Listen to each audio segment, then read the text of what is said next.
네. 오늘 이 백투에덴 의료 선교에 참석하신 여러분들을 진심으로 환영합니다. 오늘 오신 분들은 특별히 하나님께서 사랑하시는 분들이라고 믿습니다. 오늘부터 이어지는 이 짤막한 세미나를 통해서 우리가 주님께서 가장 기뻐하시는 일들을 가장 효과적으로 할 수 있는 사람으로 준비될 수 있기를 간절히 기원합니다.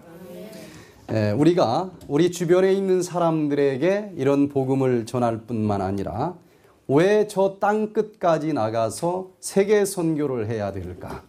그 중에서도 왜 우리는 의료 선교를 해야 될까? 우리는 백투에덴 의료 선교단으로서 왜 이 미국과 한국뿐만 아니라 여러 다른 나라에까지 가서 이런 선교를 하고 그것도 의료 선교를 해야 되는지에 대해서 우리가 오늘부터 3일 동안 깊이 생각해 보고 거기에 필요한 여러 가지 이제 방법들에 대해서 배울 수 있는 시간을 가지려고 합니다. 하나님께서 우리에게 도대체 무엇을 원하실까? 우리가 어떻게 살아가기를 원하실까? 우리에 대한 하나님의 뜻이 무엇인지 사도행전 13장 47절에 나와 있는데 우리 같이 한번 읽어보도록 하겠습니다. 시작. 주께서 이같이 우리를 명하시되 내가 너를 이방의 빛을 삼아 너로 땅 끝까지 구원하게 하리라. 하나님께서 우리에게 명령하신 것입니다. 하나님께서 우리에게 도대체 우리가 무엇을 하면서 살기를 원하시는지 하나님의 뜻이 여기 분명하게 기록이 되어 있는데 주께서 이같이 우리에게 명하시되 너 이렇게 좀 한번 살아보면 어떻겠니? 이렇게 해보면 어떻겠느냐? 선택 과목이 아닙니다. 이것은 필수 과목입니다. 우리가 정말 하나님을 사랑한다고 하면 또 그리스도를 믿는다고 하면 이건 뭐 나는 그쪽에 좀 취미가 있어 없어 이렇게 선택할 수 있는 부분이 아니고 하나님께서 아주 강력하게 명령하신 일이라고 하는 것을 알게 되는데 그리스도인이라고 하면 적어도 이 과목에서는 몇 점을 맞아야 되겠어요? A+를 받아야 될 과목이라는 것입니다. 성경에 보면 그리스도인들이 봉사할 때 가질 수 있는 여러 가지 달란트들이 나와요. 누구나 다 성경을 잘 가르칠 수는 없습니다. 누구나 다 구제하는 일을 할 수는 없습니다. 달란트별로 하는 거예요. 그러나 그 달란트와 상관없이 그리스도인이라고 하면 누구든지 해야 되는 필수 과목이 있는데 왜냐하면 하나님께서 우리에게 명령하신 과목이 있기 때문에 그렇습니다. 그게 뭡니까? 내가 너를 이방의 빛을 삼아 너로 땅 끝까지 구원하게 하리라. 하나님께서는 나를 구원해 주셨습니다. 내가 죽을 수밖에 없는 죄인이지만 나의 모든 죄를 다 씻어주시고 용서해 주셨어요. 그런데 하나님께서는 나만 하나 반드시 구원하시고자 하는 것이 그 주님의 뜻이 아니었다는 것입니다. 나를 구원해 주시고 나에게 하나님의 놀라운 사랑과 기쁨과 행복을 부어주시면서 그래 그 모든 죄 용서받고 살아보니 어때? 너무 행복하지? 너무 좋지?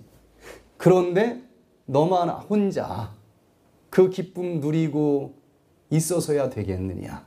아직도 이 빛을 받아보지 못했기 때문에 저 영적인 어둠 속에서 헤매이고 방황하고 오늘도 그냥 차라리 목매달아 죽으면 이 고통 끝나는 거 아닐까?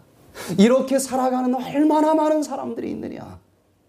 내가 너에게 먼저 이 놀라운 행복을 주었으니 이 행복을 그 사람들에게 네가 나누어 주기를 원한다. 나누어 줄 때 하나님께서 나를 통해서 하나님의 그 사랑의 빛이 전달되기 때문에 통과하는 그 순간 나는 또 어떻게 했어요? 나는 더더욱 기쁘고 행복할 것입니다. 내가 처음 예수님을 믿었을 때에 얼마나 기뻐해요. 얼마나 행복합니까? 그런데 그대로만 살아가면은 그 20년 전, 30년 전에 예수님이 나를 처음 딱 불러줬을 때 그때 참 행복했어. 맞아. 너무 기뻤어. 그렇게 묵은 행복만 느끼면서 살아갈 텐데 오늘 내가 누군가가 만나서 그 사랑을 전하면 그가 얼마나 행복해 하는지, 모든 만물의 원리는 한 바가지 퍼주면 그 빈 공간 속에 같은 내용의 물질이 한 바가지 들어오도록 되어 있습니다. 공기가 한 바가지 저쪽으로 나가면 공기가 이쪽으로 오게 되어 있어요. 그게 바람인 것입니다. 사랑을 한 바가지 퍼주면은 사랑이 한 바가지가 또 오게 되어 있어요. 그 사랑은 어디서 올까요? 사랑의 근본이신 하나님에게서 옵니다. 그렇기 때문에 20년 전에 내가 믿을 때 그 하나님의 사랑을 받으면서 너무너무 행복했는데, 오늘 내가 누구한테인가 이 사랑을 나눠주면 그 묵은 사랑으로 인한 행복이 아니고 퍼준 것만큼 하나님께서는 또 새로운 사랑을 나에게 부어주시기 때문에 나는 오늘 또 신선한 사랑에 빠질 수 있고 신선한 행복을 느낄 수 있다고 하는 것입니다. 어떤 목사님이 저에게 그런 질문을 하더라고요. 양 목사님은 왜 그렇게 세계 선교를 그렇게 다니려고 애를 씁니까? 저하고 몇 번 해외 선교도 갔던 분이고 올해도 또 같이 가려고 하는 분인데, 또 자기네 교회에서 저를 3번이나 초청해서 또 3번씩이나 전도를 같이 하신 분이니까 꽤 친한 목사님이에요. 그러면서 아니 정말 솔직히 얘기 좀 해달래. 왜 그렇게 양 목사님은 그렇게 전도를 하려고 그러느냐고. 왜 전도를 제가 그렇게 하려고 그럴까요? 왜? 네. 첫째는 하나님의 명령이니까. 근데 그러면 힘들어요. 명령이기 때문에 하면 너무 힘들어요. 제가 처음에 목회에 나왔을 때에 저는 정말 미친 듯이 전도를 했습니다. 저는 전도하고 싶어서 목사가 된 사람이에요. 왜냐하면 그 무신론자에다가 하나님을 그렇게 믿지 않던 사람이 하나님을 믿고 나니 얼마나 기쁘고 행복한지, 기차를 타도 옆에 할머니가 앉아있든 아저씨가 앉아있든 입만 벌리면 무슨 얘기가 결국 나와요? 내가 예수를 몰랐었는데 예수를 알고 나니 너무너무 행복하다고. 그냥 결론을 내리면 그 얘기 한 거예요. 근데 그게 2시간도 가고 3시간도 가고 너무너무 기쁜 거예요. 그래서 24시간 이렇게 전도만 하면서 사는 사람 되자. 그래서 목사가 됐어요. 그래서 아주 열심히 전도를 하고 또 이제 성경을 가리키고 침례를 줍니다. 그랬더니 어떤 분들이 뭐라고 얘기를 하는가 하면은, 저 양전도사는, 이제 전도사잖아요, 처음에는. 양전도사는 저 안수 받으려고 저렇게 침례 주는 것 같아. 기분이 별로 안 좋더라고요. 안수 받으려고 저런 데는 거. 표준이 좀 있단 말이에요, 안수를 받으려면은. 그래서 제가 좀 생각을 해봤습니다. 내가 진짜 안수 받으려고 이러는 건가? 아무리 생각해도 그건 아닌 것 같아요. 내가 너무 기뻐서 하는 건데. 그러다 이제 안수를 받았어요. 안수를 받았으니까 이제 더 이상 할 필요가 있어요, 없어요? 만약에 안수 받기 위해서라면 그렇게 할 필요가 없는데 여전히 저는 그렇게 하는 겁니다. 왜? 그게 제일 기쁘니까. 지금까지 보니까 대략 보니까 한 6,000명 정도 침례를 준 것 같아요. 그런데 제가 또 그 친구가 이렇게 물어봐서 저에게 제가 질문을 해봤어요. 너 왜 그렇게 힘든데도 자꾸 전도를 하려고 그러고 전도를 나가려고 그러고 도대체 왜 그러느냐? 이유가 뭐냐? 저에게 진짜 저도 질문을 해봤어요. 왜 그럴까? 제가 어떤 대답을 얻었는가 하면은, 제가 그렇게 예수님이 안 믿어지는 사람이었는데 3개월 동안 두문불출하고 말씀을 읽으면서 그 속에 있는 예수님을 만났어요. 너무 기쁜 겁니다. 어떻게 말로 형용할 수 없이 기뻐해요. 저는 성격이, 감정이 기폭이 이렇게 큰 사람이 아닙니다. 우울증에 빠지는 적도 없고 그냥 좋다고 펄쩍펄쩍 뛰는 것도 없고 아무리 좋아도 그냥 입가 살짝 위로 올리면 끝입니다. 뭐 싫은 음식도 없고 좋은 음식도 없고 싫은 색깔도 없고 좋은 색깔도 없고 뭘 제일 좋아합니까? 그럼 저는 참 대답하기가 곤란해요. 그냥 뭐 다 그렇고 그래요. 그런데 예수님을 믿고서 처음으로 기쁨이라고 하는 게 무엇인지, 가슴이 터질 듯이 행복이라고 하는 게 무엇인지 그걸 처음으로 느꼈으니 이걸 뭐 어떻게 할 수가 없는 거예요. 그래서 저도 이제 의심을 하는 겁니다. 도대체 이 감정이 뭘까? 이 감정의 정체가 뭘까? 근데 속에서만 혼자 좋은 게 아니고 얼마나 기쁜지. 대학교 2학년 때 머리가 50%가 흰머리였는데 이게 진짜 기뻤던 것 같아요. 얼마나 기쁜지 이게 흰머리가 그냥 검정머리로 싹 바뀌는 거예요. 저희 집사람 처음 만날 때만 해도 제가 염색을 하고 다녔어요.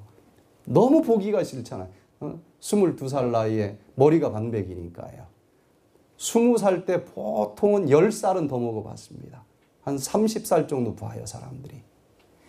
그런데 얼마나 좋은지 머리가 완전히 검정머리로 바뀌고 요즘에는 10살 적게 보는 사람이 더 많아요, 오히려. 20년 차이가 나는 겁니다, 예수 믿고.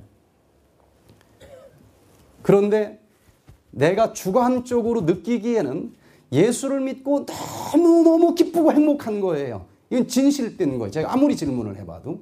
근데 이게 진짜 내 마음속에서만 있는 예수일까? 내 그냥 주관적인 느낌에서만 있는 예수일까? 아니면 누구든지 만날 수 있는 객관적인 예수님일까? 이게 궁금했어요.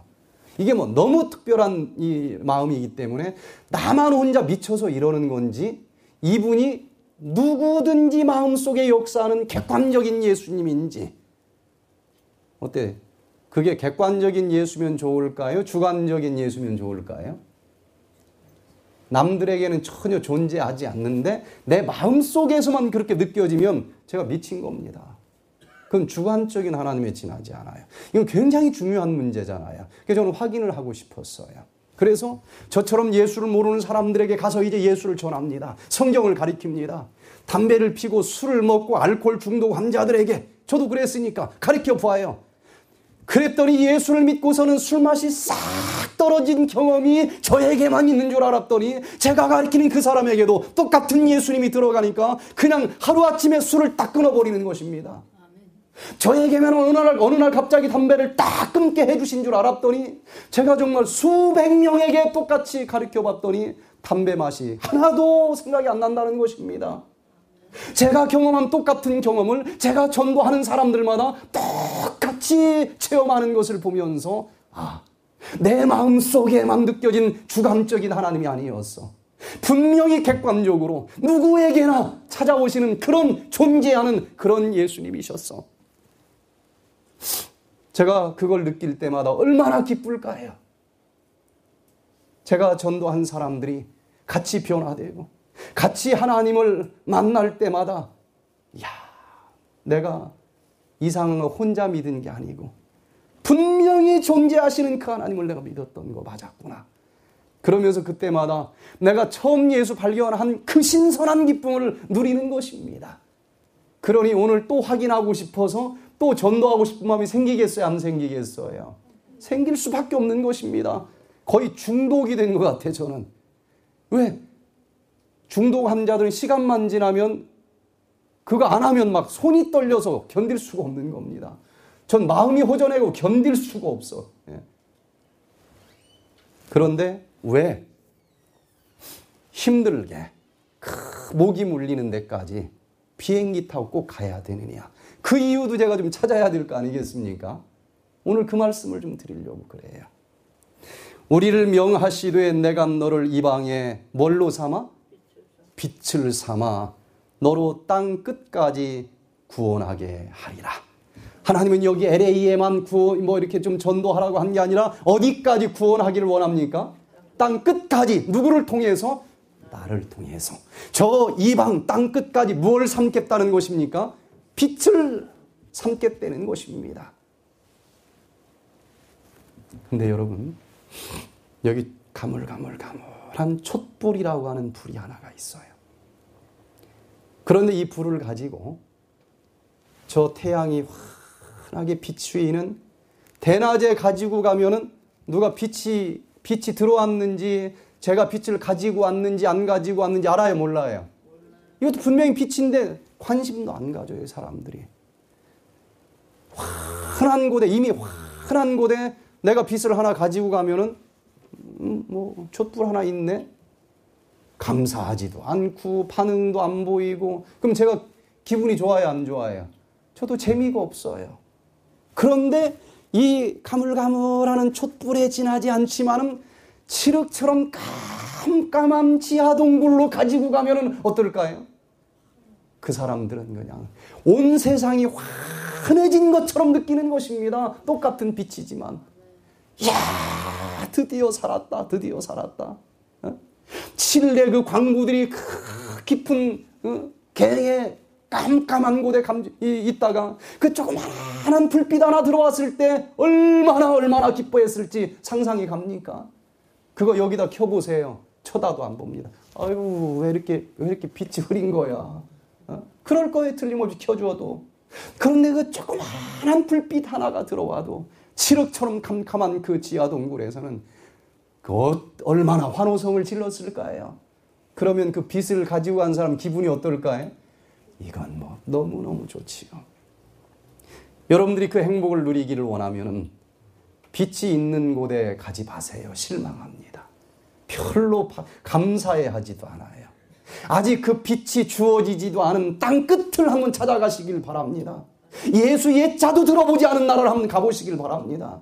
이렇게 가물가물 별 볼 일 없는 빛인 줄 알았는데 거기를 가면은 이야, 얼마나 좋아하는지 너무너무 행복한 것입니다.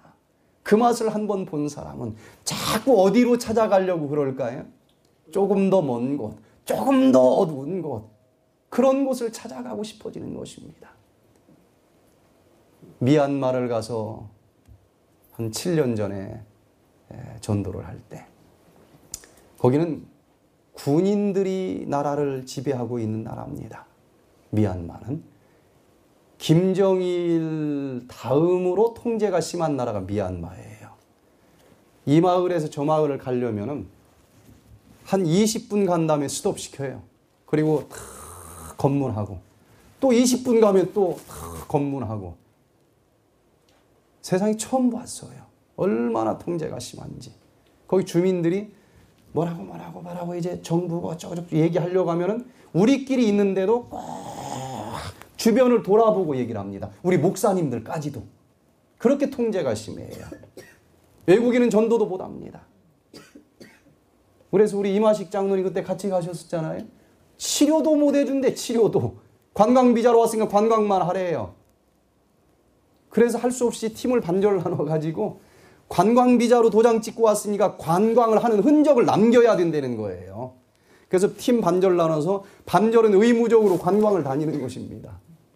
그리고 반절은 교회에서도 못하고 우리 이마식 장로님은 다락방에서 이제 이빨 치료해 주는 거예요.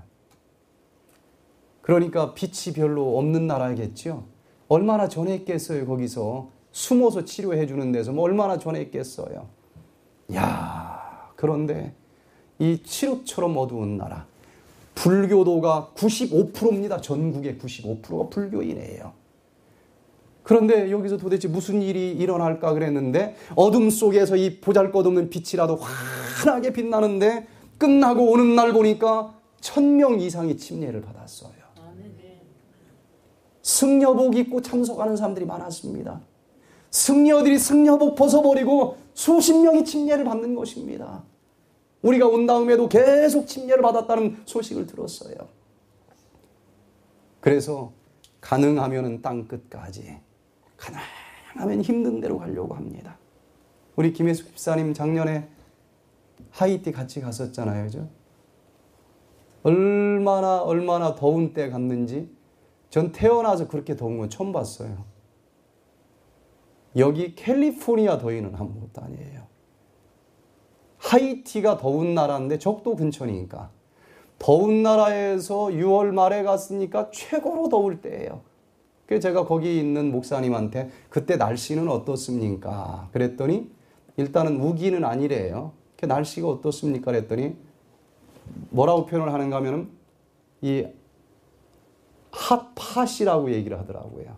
그냥 뭐 자기들로 그러더니 아주 냄비에서 부글부글 불고 끓는 것 같은 뜨거운 계절이래요. 그런데 제가 지금까지 여러 군데 다녔지만은 그곳에서 선교를 하면서 하루에 물 이렇게 큰 거 있잖아요. 큰 물병을 2병, 3병, 4병까지 마시는 사람이 있었어요. 근데 봉사하는 그 장소에 화장실이 없어요.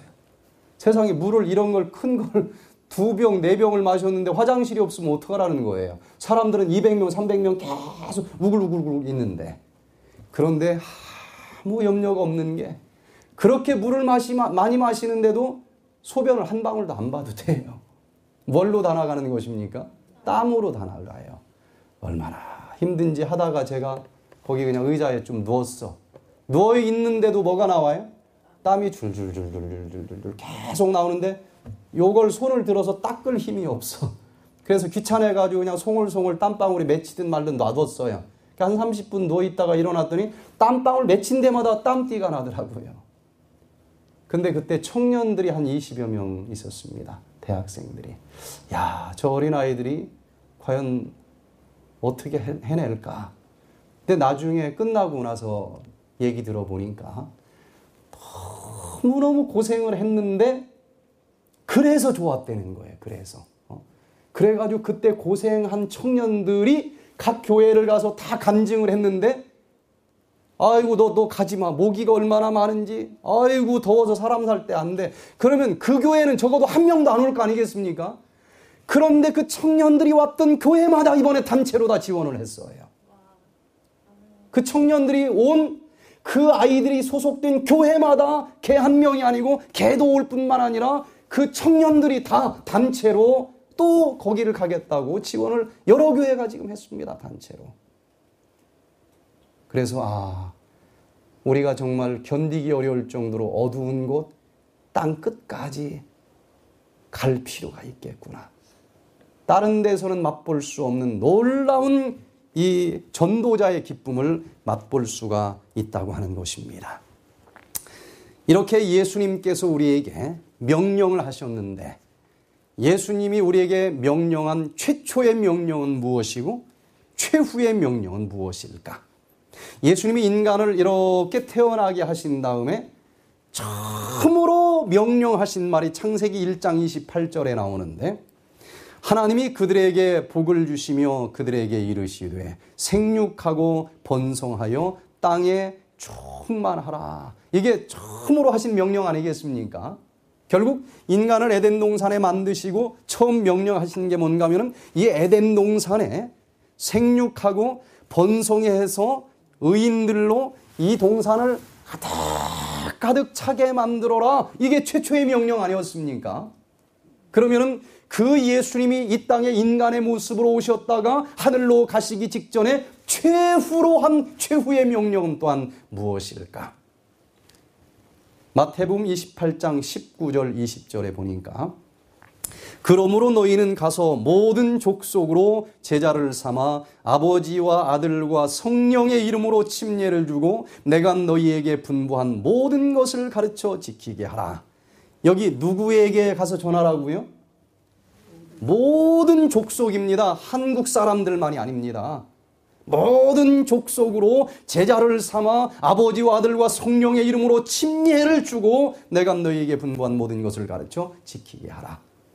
전혀 다른 명령인 것처럼 보이지만은 예수님의 지상 최초의 명령, 최후의 명령은 한 가지 내용이었습니다.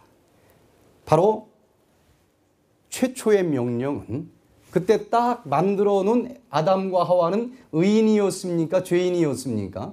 의인이었죠. 그 의인들로 이 동산을 가득 충만하게 채워라. 그게 하나님의 명령이요 뜻이었습니다. 그리고 이제 죄를 지은 이후에 예수님께서 이 땅에 오셔서 또 마지막으로 하신 명령도 다른 게 아니고 이 땅에는 다 죄인들밖에 없지만은 너희들이 가서 이 복음을 전해라. 그러면 그들이 십자가를 깨닫고 다 죄를 용서받고 의인이 될 것인데 그 의인들로 또한 이 하나님의 동산을 가득 채우기를 원한다는 내용 아니겠습니까? 결국은 하나님의 집을 이 최초의 명령이나 최후의 명령이나 하나님의 의인으로 이 하나님의 집을 가득 채우기를 원한다고 하는 똑같은 명령이었던 것입니다. 그러니 우리가 이 죄인들을 회개시키고 의인으로 만들어서 하나님의 집을 채우기 위해서 땅 끝까지 나가야 되겠다고 하는 것은 지극히 당연한 의무이자 권리 아니겠습니까?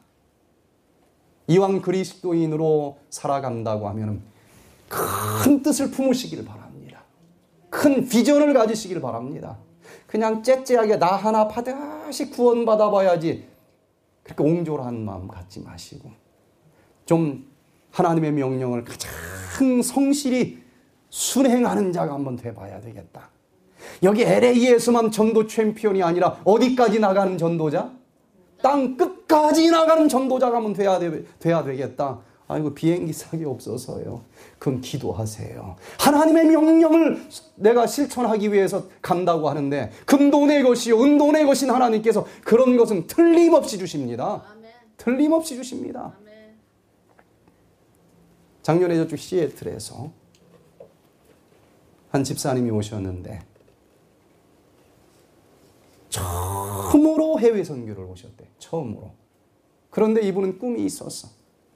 경제적인 형편이나 이런 걸로 볼 때 뭐 해외까지 선교하러 갈 형편이 아니에요. 그런데도 그리스도인으로서 꿈이 있는 겁니다. 나도 저 먼 나라까지 가서 복음을 전하는 일을 좀 한번 해보고 싶다. 계속 기도하는 거예요. 시간 내기도 어렵습니다. 그러나 기도하고 몇 년을 기도하는데 그거 되겠어요? 안 되겠어요? 왜 안 되겠습니까? 그렇게 기도를 하는데 왔어요. 왔는데 오기 전에 몸이 아픈 거예요. 빈혈이 생긴 겁니다. 이 빈혈은 하루 이틀 생기는 병이 아니잖아요. 근데 너무 심해가지고 쓰러졌어요. 병원에서도 꼼짝 말고 안정을 취해내는 것입니다. 그런데 이게 몇 년을 기도하고 지금 가기로 한 기회인데 어떻게 안 갈 수 있느냐 이거예요. 그래서 빈혈이 있는데도 왔어요. 아픈데 왔어. 기도한 제목이니까. 그런데 놀랍게도 하루 이틀 지나니까 빈혈이 싹 치료가 되는 것입니다. 그 무더운 여름 날씨에 돌아올 때는 펄쩍펄쩍 뛸 정도로 건강이 좋아지는 거예요. 그래서 하나님의 이 최후의 명령과 최초의 명령을 우리가 순종할 수 있는 그런 우리들이 되기를 바랍니다. 계속 땅 끝까지 모든 족속에게 전하는 자가 되라고 명령했는데 명령했으면 모든 것 필요한 거다 제공해 주시겠다고 하는 약속이 있는 것 아니겠습니까? 적어도 해외 선교 가기 위해서 필요한 자금은 기도하십시오. 틀림없이 주십니다. 틀림없이 주십니다. 난 돈 없으니까 여기만 전도해야지. 그러지 마시고 기도하세요. 이건 하나님이 명령하셨고 약속하셨습니다. 현재 이 자기 나라를 뛰어넘어 해외까지 나가서 복음을 전하는 해외 선교사가 이 미국인들이 해외로 나간 선교사가 64,084명입니다. 그래도 미국이 세계에서 제일 많은 선교사를 내보내고 있어요. 그 다음 2등이 어느 나라일까요? 세계 그 수백 개 나라 중에서 선교사를 가장 많이 내보낸 나라가 한국입니다. 2등이 한국이에요. 이게 한국이 보통 나라가 아닙니다. 14,086명의 선교사를 한국인이 다른 나라로 내보내고 있습니다. 영국이 세 번째 8,164명. 그 다음 캐나다가 7,001명. 한국인이 보통 민족들이 아니에요. 사람 인구당 선교사 나간 걸로 하면 한국이 당연히 1등입니다. 당연히 1등이에요. 미국이야 뭐 사람이 많으니까 거기서 6만 명 나간 거고. 이 적은 숫자에서 14,086명의 해외 선교가 나갔습니다. 선교사 숫자로 해도 세계 2위고 인구 비례수로 따지면 당연히 세계 2위가 한국이라고 하는 것입니다. 그러면 왜 이렇게 해외 선교를 보낼까? 해외 선교를 보내는 이유가 있습니다. 교회가 어느 정도 커요. 어느 정도 성장을 하면은 성장이 멈추는 날이 옵니다. 그렇죠? 계속 여기만 전도한다고 보면 그 물이 썩어가지고 에너지는 넘치는데 이게 정체되면은 내부적으로 골마 터져서 싸움이 벌어집니다. 그때 제2의 성장을 하는 비결은 물을 퍼내는 것입니다. 선교사를 내보내는 거예요. 모든 교회가 성장하는 배경에 이 원리가 들어 있습니다. 그래서 어느 정도 자리가 잡히면은 이제 해외 선교사를 보내야 그것 때문에 또 다른 성장이 있는 거예요. 여기서는 전도가 안 돼. 너무 환해져서 빚 가지고 나가봤자 오는 사람이 없어요. 그러면 새로운 사람들이 안 오니까 맨날 그 얼굴이고 기쁨도 없고 변화도 없고 흥분도 없고 그래요. 그런데 여기서 선교사를 한 명 아프리카로 보내면은 매주 연락이 오는 겁니다.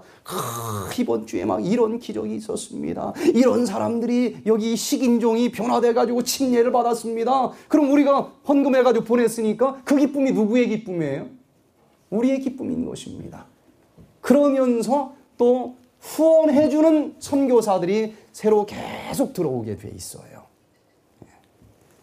그런데 우리가 백투에덴 의료 선교단을 구성해서 해외 선교를 감당하는 이유가 무엇일까? 해외 선교를 가려면 혼자 가는 것이 아닙니다. 팀이 있어야 돼요. 그렇죠? 팀이 있어야 되고 또 경험이 축적돼야만 됩니다. 그런데 미국에 있는 교회 중에 큰 교회 몇 교회는 자체적으로 얼마든지 해외 선교를 갈 수 있어요. 규모가 커요.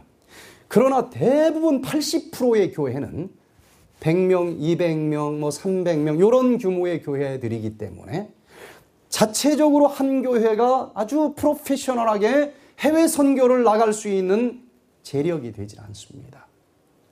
그래서 우리는 이 백투에덴 의료 선교단을 만들어서 이렇게 작은 교회들이지만은 이 교회들이 우리가 이 백투에덴 의료 선교단을 이렇게 교회를 뛰어넘어서 하나를 딱 만들어 놓으면 어느 교회에서는 아무리 작아도 그 중에 한 집사님은 나도 해외 선교하고 싶어. 그런 사람이 있습니까? 없습니까?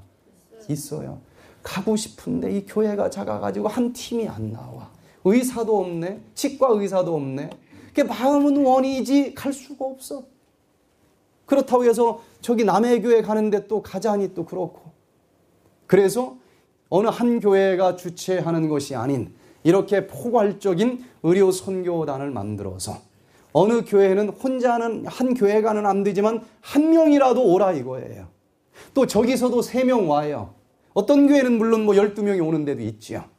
그러면은 이 의료 선교단에서 7년, 8년 계속 반복되는 경험 속에서 노하우를 이제 축적해 놓고 한 명만 와도 어떤 수만 명의 교회가 해외 선교를 하는 것보다도 더 전문적으로 해외 선교를 연합해서 이루는 것입니다. 어디 그럴 필요가 있을까요? 없을까요? 있습니다. 제가 이 전공한 경제학에는 규모의 경제라고 하는 이론이 있습니다. 규모의 경제. 규모의 경제라고 하는 건 뭔가 하면 이 생산량이 예를 들어서 이 성경책 한 권을 만든다. 그럼 한 권 만드는 단가가 비싸겠죠. 써야 되니까. 그런데 100권 만든다. 조금 단가가 떨어질 수 있겠죠. 100만 권 만든다. 그러면 이제 기계를 만들어가지고 찍을 테니까 한 권당 비용이 생산량이 늘면 늘수록 어떻게 될까요? 적어지게 돼 있죠. 규모가 커질수록 이 한 개당 들어가는 단가가 적어지게 돼 있다고 하는 게 이 규모의 경제라고 하는 이론입니다.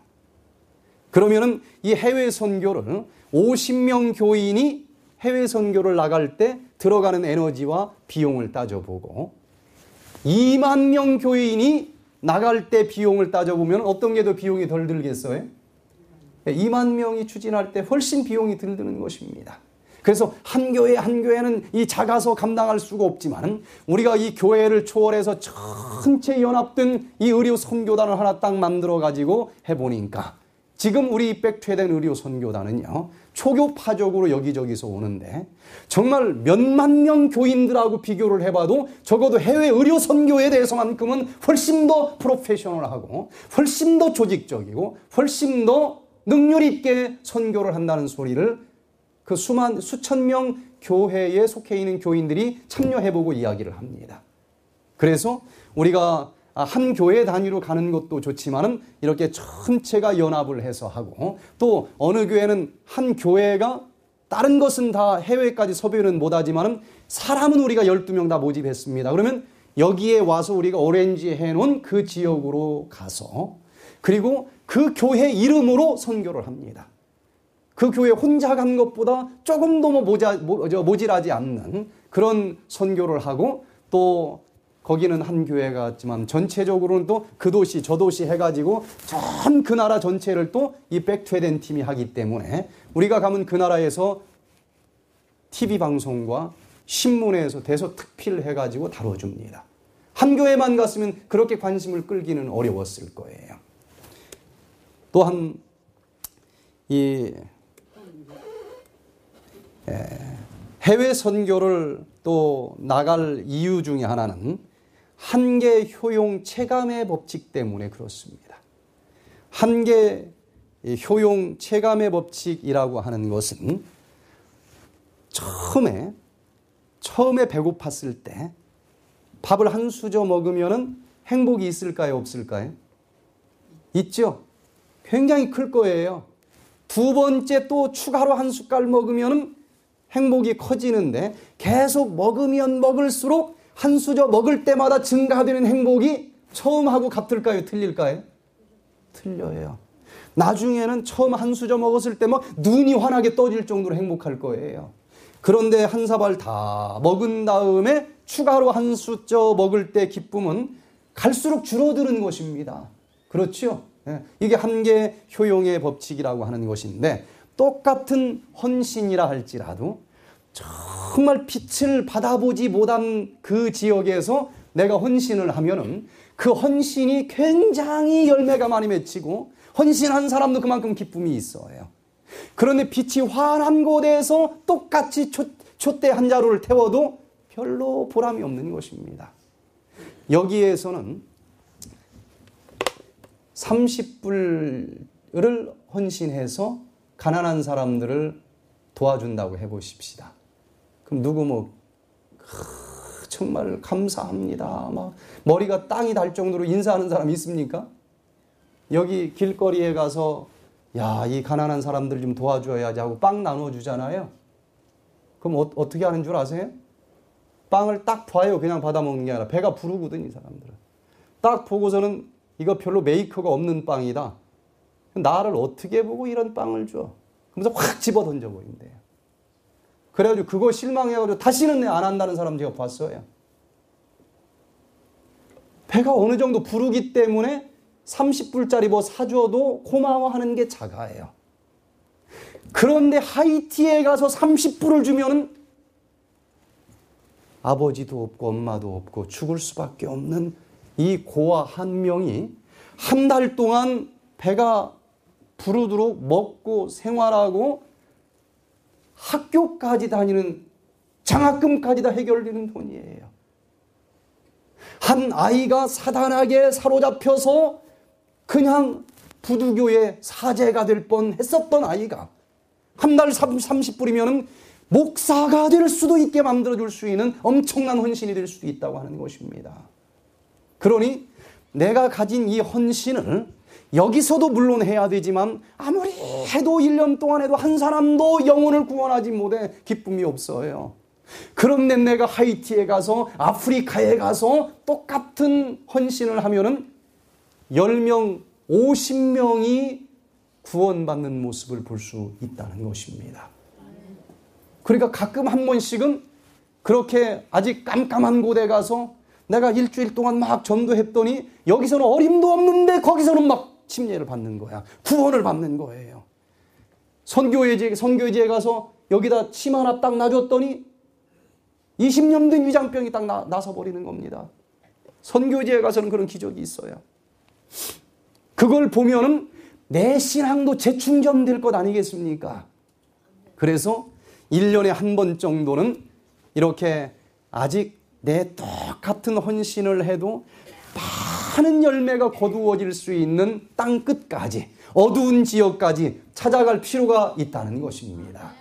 그래서 이 해외 선교를 우리는 해마다 이렇게 찾아가곤 하는데, 이왕이면 찾아가서 좀 전문적인 사람으로 봉사를 해야 되지 않겠습니까? 가서 그냥 허드렛 일이나 해주는 그런 사람 말고 죽을 사람을 진짜 살려주는 봉사자로 좀 서야 되지 않겠습니까? 그럴 방법을 이제 배우기 위해서 우리가 이렇게 모였습니다. 오늘부터 수요일 1시까지 우리가 하게 될 텐데, 여기 시간표 다 받으셨습니까? 예, 시간표를 좀 한번 보세요. 이제 조금 뒤에 우리가 안경사 양성교육을 이제 할 것인데, 안경사를 안 할지라도 이번 기회에 한번 좀 들어보세요. 해외 선교에 가서 가장 인기 있는 파트가 어느 파트일까요? 메디컬 닥터 인기 있을까요? 네, 인기 있습니다. 의사인데 인기 있죠. 그런데 우리가 다녀보니까 메디컬 닥터보다 치과 의사가 더 인기가 있더라고요. 이건 막 딱 빼주고 떼워주고 하니까, 여기서는 달라요. 그렇지만 해외에 갔을 때는 메디컬 닥터는 약을 이렇게 주죠. 그것도 고마워하지만 이빨 빼주고 하는 것이 인기가 더 좋아요. 라인을 보면, 이 줄을 보면. 그런데 치과 의사 못지않게 인기가 있는 파트가 한의사 쪽입니다. 한의사 쪽. 한의사 쪽 라인이 굉장히 길어요. 그런데 한의사보다도 인기 있는 파트가 있어요. 그게 뭘까요? 그게 안경사 쪽입니다. 안경사 쪽은요, 그 나라에서 이 안경을 하나 끼려면 한 6개월어치 월급을 모아도 하나를 못 사요. 눈이 나빠도 평생 안경을 못 씁니다. 나빠도 그냥 원래 그런가 보다 하고 그냥 살아야지 낄 수가 없어요. 그런데 우리가 여기에서 특별히 도매로 사면은 여러분들이 낀 것하고 퀄리티가 별로 떨어지지 않는 그런 안경인데 디자인도 괜찮아요. 1불이면 삽니다. 그러니까 1불이면 한 사람의 눈을 밝혀줄 수 있는 거예요. 가지고 가면 난리가 날까요, 안 날까요? 문자 그대로 난리가 납니다. 이 안경 하나 얻으려고 1000명이 줄을 서는 거예요. 1000명이. 저쪽 그 페루에 가서도 1000명이 줄을 서는데 폭동이 일어났어요. 폭동이. 그래서 경찰이 동원을 했습니다. 경찰이 동원을 해서 막 정리를 하는데도 경찰도 소용이 없어. 막. 그래서 쪽지를 나눠줬죠. 할 수 없이. 1번, 2번. 그랬더니 그 다음날 보니까 가짜 쪽지가 다녀 또. 복사해가지고 어떻게. 가짜 쪽지가 막 돌아다녀. 이게 뭐 난리가 아니에요. 난리가 아니야.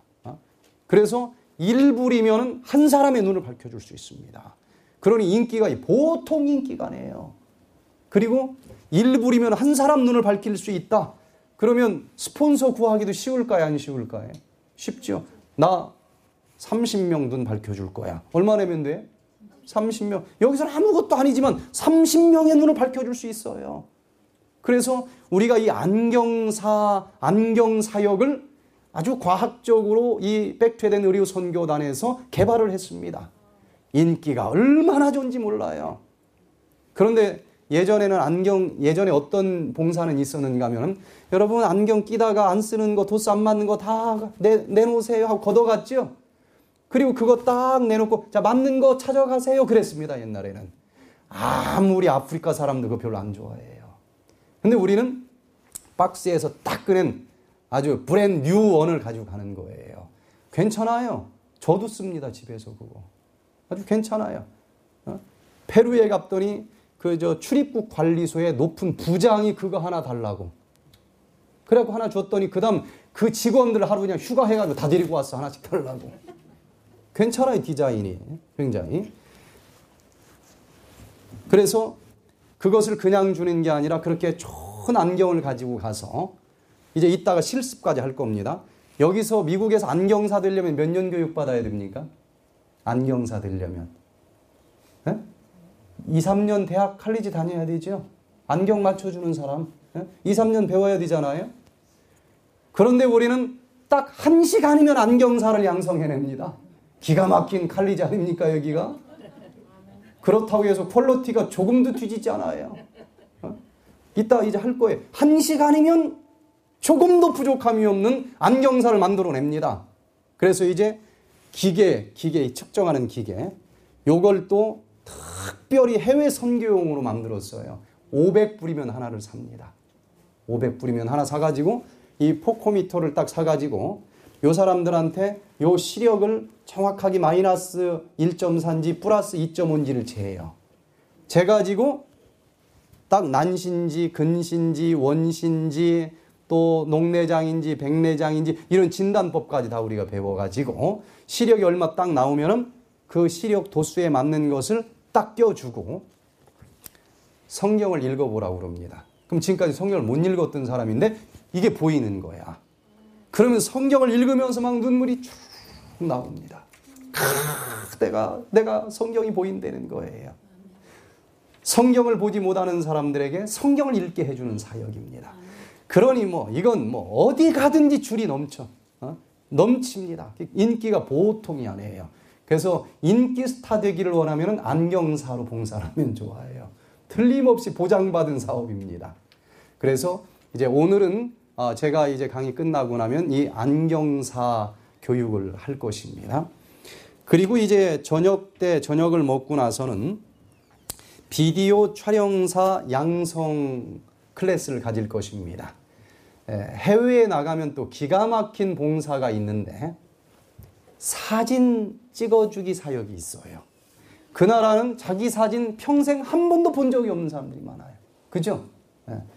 그래서 이제 그 가족 사진 또 그 이제 개인 사진 이렇게 찍어가지고 여기처럼 기가 막힌 걸로 인쇄해주면 너무너무 좋겠지만 그냥 보통 싸구려 칼라 프린터기 가져가도 돼요. 인쇄 종이에다가 해주면 더더욱 좋지만 그냥 이 종이다 해줘도 감지덕지입니다. 그래가지고 그냥 또 딱 금방 즉석에서 나오는 것도 있죠. 쭈르륵 하고 나오는 거. 그거 하나만 가지고 줄에 그냥 꼬리를 달고 다녀요. 탁 찍어서 그러면 전부 쳐다보면서 사진 하나씩 주고. 그래서 여기서는 아무것도 아니지만 큰 돈도 안 들지요. 그래서 사진 탁 찍어가지고 프린터기로 그냥 뽑아서 탁 주면은 가보로 물려줄 거예요. 가보로 여기서는. 이것도 괜찮습니까?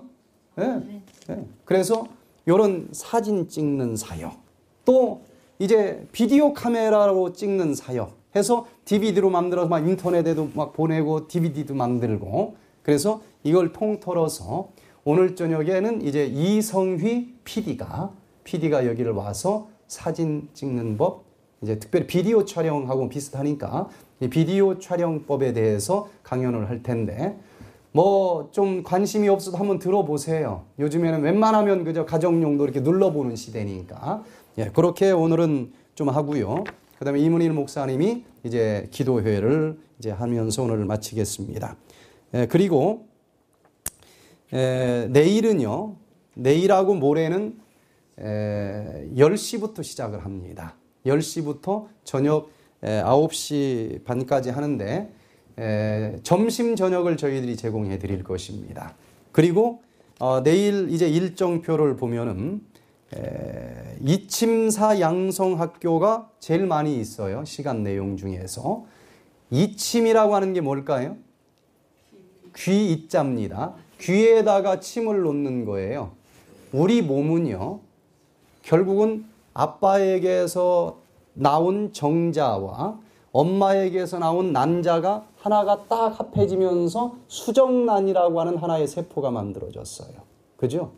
그게 똑같이 복사해가지고 2개가 되고, 2개가 또 똑같이 복사하니까 몇 개가 돼요? 4개가 되고, 이렇게 해서 한 60조 개 정도 분열이 되면은 그게 납니다, 나. 그러니까 머리카락이든 손톱이든 피부든 결국은 세포가 갑자기 틀려요. 같습니다. 다 똑같은 세포예요.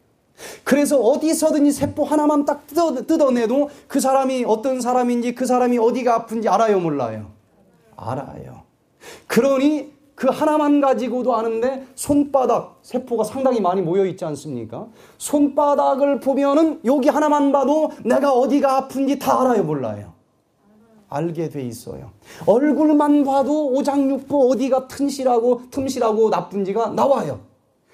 여기 귀 하나만 봐도 오장육부 머리끝부터 발끝까지 어디가 나쁜지가 다 나오게 돼 있습니다. 여기만 봐도. 발바닥에도 다 있어요. 그래서 어느 한 군데만 잘 전공해도 어디가 아픈지를 알게 되고 어떻게 치료하는지를 알 수가 있어요. 한의사들이 그런 원리로 치료를 하지 않습니까? 그런데 우리가 여러 가지를 시도를 해보는데 저희들의 관심은 한의사 몇 명으로 이 사업을 마칠 수 있다고 생각을 안 해요. 치과의사, 메디컬 닥터 몇 명으로 이 사업을 마칠 수 있다고 생각을 안 합니다. 그래서 의료 선교사들, 전문 의료인이 아니어도 전부 다 나가서 환자를 치료하는 사람으로 양성해내야만 이 사업이 맞춰진다.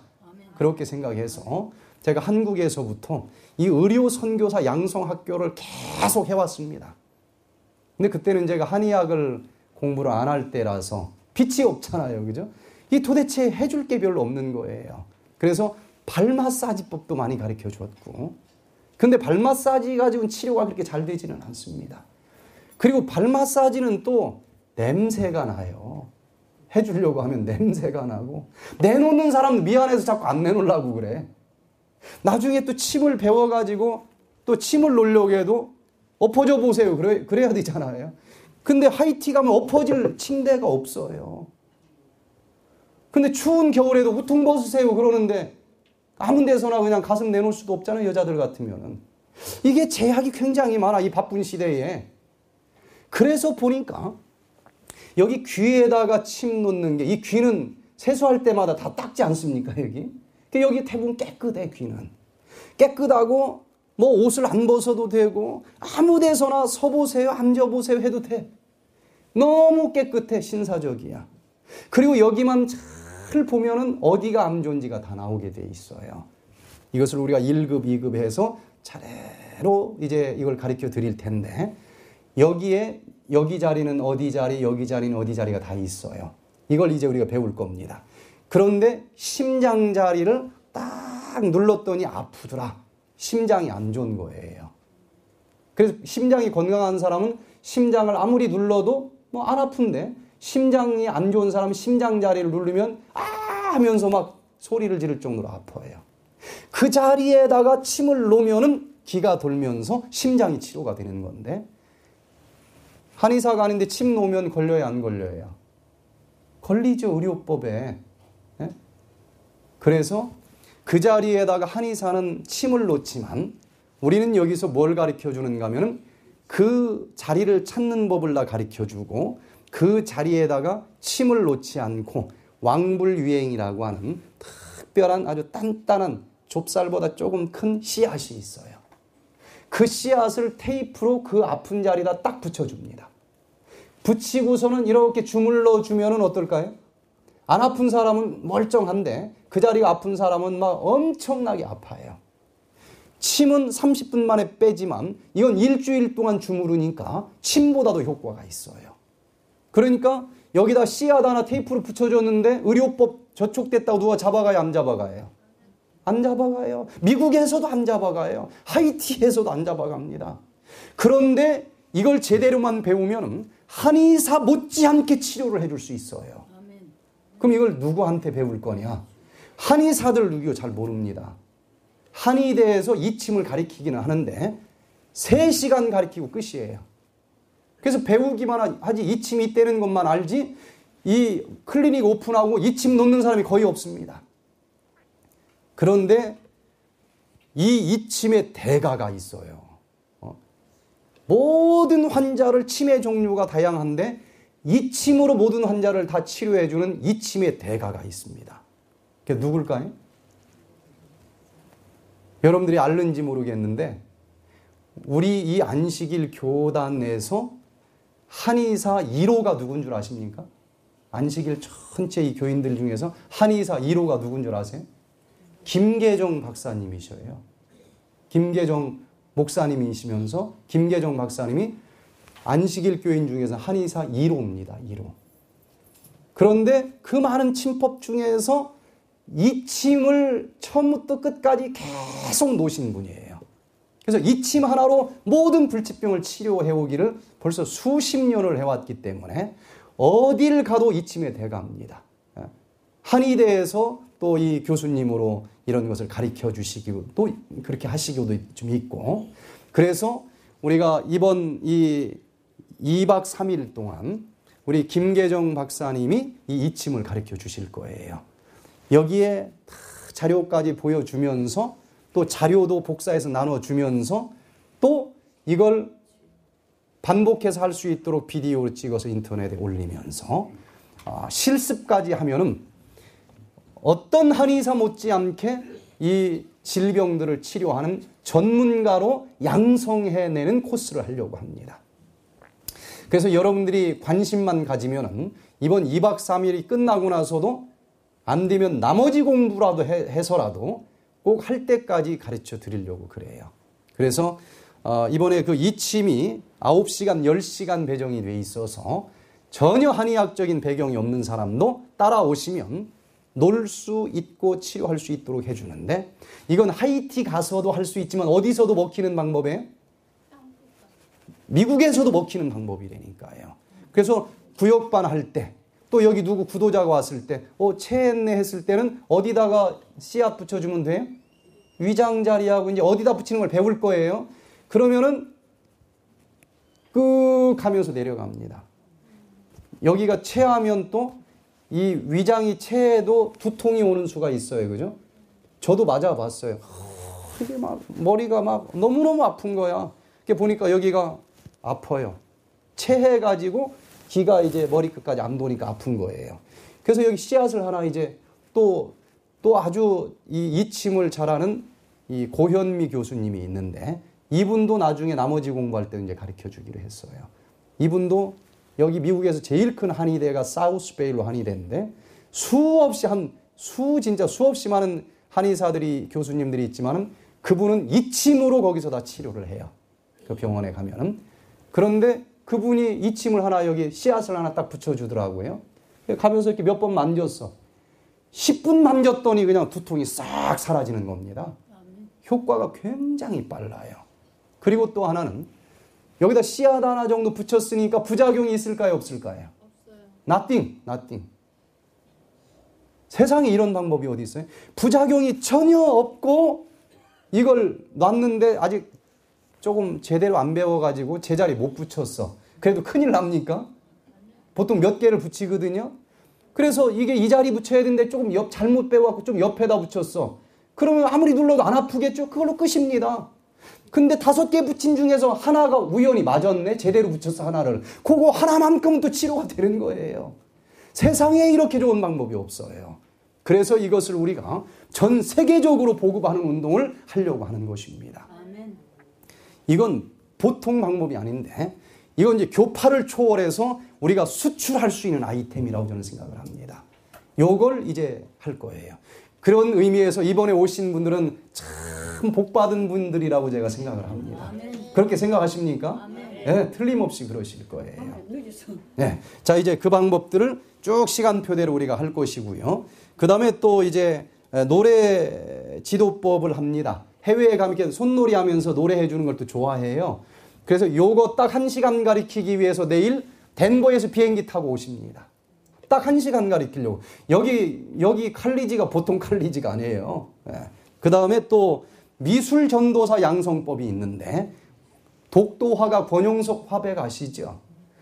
이거 기가 막힌 방법을 올해 우리가 좀 개발을 했습니다. 무슨 방법이냐? 나가서 누구든지 전도를 좀 하고 싶은 마음이 있지 않습니까? 치료만 해줄 게 아니라 전도도 해주고 싶잖아요. 그런데 말도 안 통하는 나라에 가서 어떻게 전하겠어요? 하이티 가면 프렌치를 씁니다. 영어 소용없고 스페니쉬도 소용없어요. 프렌치니까. 그래도 전도하는 법을 이제 개발을 했는데, 어떻게 하느냐? 사영리라고 들어보셨어요? 오영리라고 들어보셨습니까? 아주 간단하게 4가지, 5가지 말로 구원의 원리를 설명하는 거예요. 유명하잖아요. 사형리. 근데 그건 글로 돼 있어요. 글로. 이번에 이 독도화가 세계적인 화가가 요 그림이 어디 그린 것 같아요? 네? 이 앞에 거? 요 앞에 거. 백두산 천지입니다. 멋있습니까? 그 뒤에 게 독도예요. 요 화가입니다. 요걸 그린 화가예요. 한국에서 유명한 화가죠. 네. 그래서 저렇게 수묵화로 오영리를 수묵화로 그릴 거예요. 지금까지 나와 있는 사형리는 그냥 말로만 설명하는 거예요. 말로만. 그래도 이것으로 구원받은 사람들이 얼마나 많은지 모릅니다. 많은 거 설명할 필요 없어. 그냥 4가지 딱 성경 4구절 되면 돼요. 그런데 이걸 글로만 해도 이렇게 간단하게 하기 때문에 그 수많은 사람들이 구원을 받았는데 이걸 그림으로 그리는 거예요. 첫 번째 진리. 하나님께서 우리를 영원히 사랑하기 위해서 창조하셨습니다. 그러면은 하나님께서 우리를 사랑하셔서 창조하셨다고 하는 그림을 한 폭으로 그릴 수 있습니까? 있겠죠. 두 번째. 그런데 우리는 그 하나님을 배역하고 죽을 수밖에 없는 죄를 졌습니다. 그거 그림으로 한 폭으로 그릴 수 있을까요? 있겠죠. 세 번째. 죽을 수밖에 없는 우리를 위해서 예수님께서 십자가에서 돌아가셨기 때문에 그 십자가의 예수님을 내가 개인의 구주로 영접하기만 하면 모든 죄를 용서받고 구원받을 수 있습니다. 그거 한 폭의 그림으로 그릴 수 있을까요? 네, 이렇게 해서 구원받는데 조금도 지장이 없는 5가지 진리를 간단하게 요약을 할 것이고 그것마다 한 폭의 그림으로 수묵화를 그릴 건데 그럼 이걸 어떻게 전도를 하느냐? 수묵화이기 때문에 가능해요. 저 수묵화를 그린 다음에 원본을 우리가 이제 복사를 할 겁니다. 원본을, 그 화가가 그린 원본을. 그 다음에 그 위에 수묵화는 어디다 그리는 거죠? 네? 창호지다 그래요. 창호지.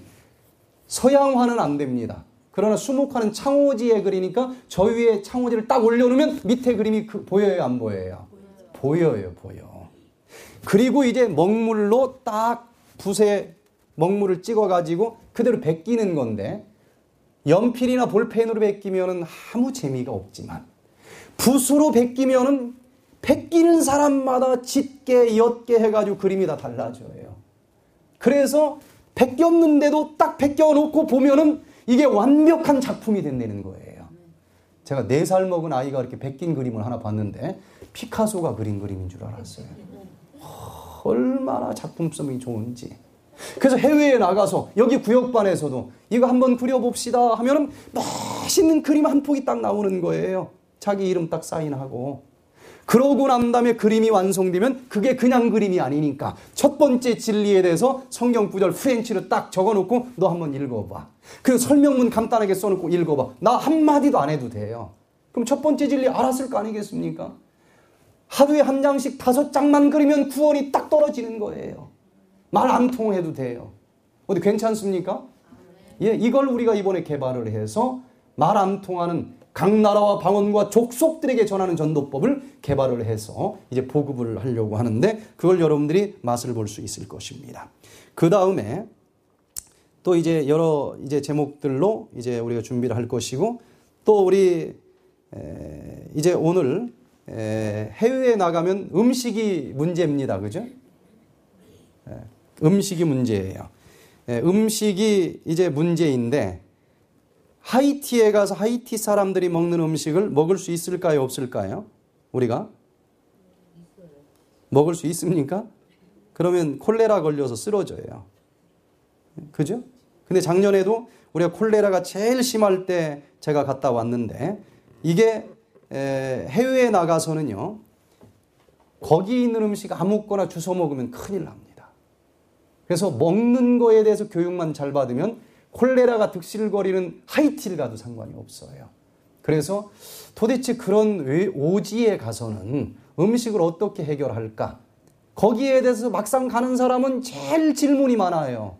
그래서 여러 번 이제 같이 이 해외 선교를 갔다 오신 우리 김옥년 우리 선교사님이 오늘 이제 제 말씀 끝나고 간단하게 그 방법에 대해 소개를 주시면 이제 감이 좀 잡힐 수 있을 거예요.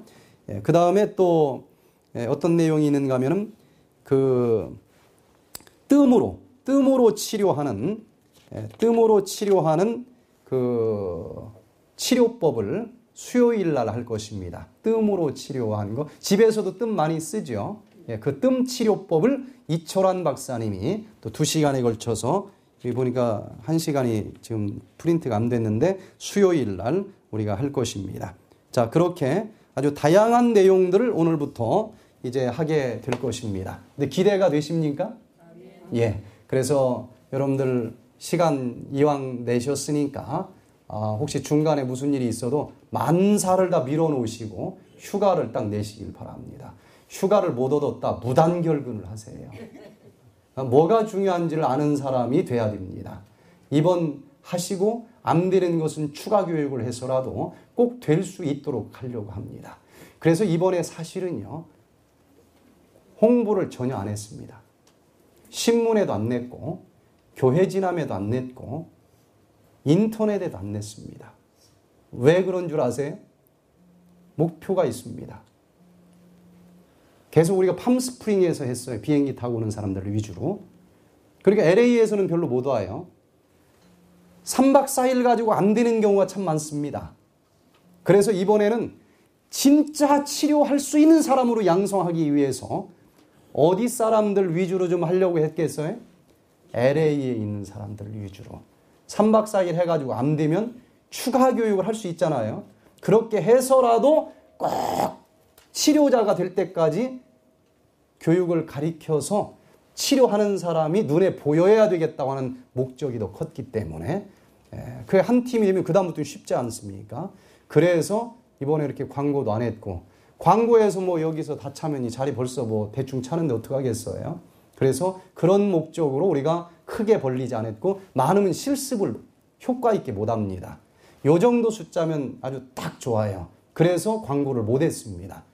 그런데 어쨌든 여러분들이 이렇게 오신 것은 복이 많으신 것이니까 부탁드리기는 들쭉날쭉하면 피차가 힘이 빠집니다. 이번에 꼭 시간 내셔서 이것을 마스터하시고 누구 구도자 오거나 이렇게 하면 지나가다가도 딱 여기 그냥 씨앗 몇 개 넣고 다니면 되거든요. 딱 붙여주면 일주일 동안 생각에 누르면서 치료 효과도 좋고요. 이런 방법을 여러분들이 잘 배울 수 있기를 바라면서 오늘 말씀을 마치도록 하겠습니다. 자, 우리 잠깐 기도하겠습니다.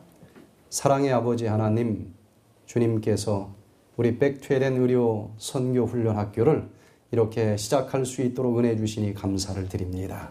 주님이시여, 이제 우리가 오늘부터 여러 가지 의료 현장에서 효과적으로 이 복음을 전하기 위해서 여러 가지 내용들을 배우고자 합니다. 지혜 주셔서 이 모든 방법들을 우리가 습득하고 나가서 영혼 구원하는 데 큰 힘을 얻을 수 있도록 도와주시옵소서. 주님께서 이제 시작하음에 끝나는 그 시간까지 함께하여 주시옵기를 우리 구주 예수 그리스도의 이름으로 간절히 기도하옵나이다. 아멘.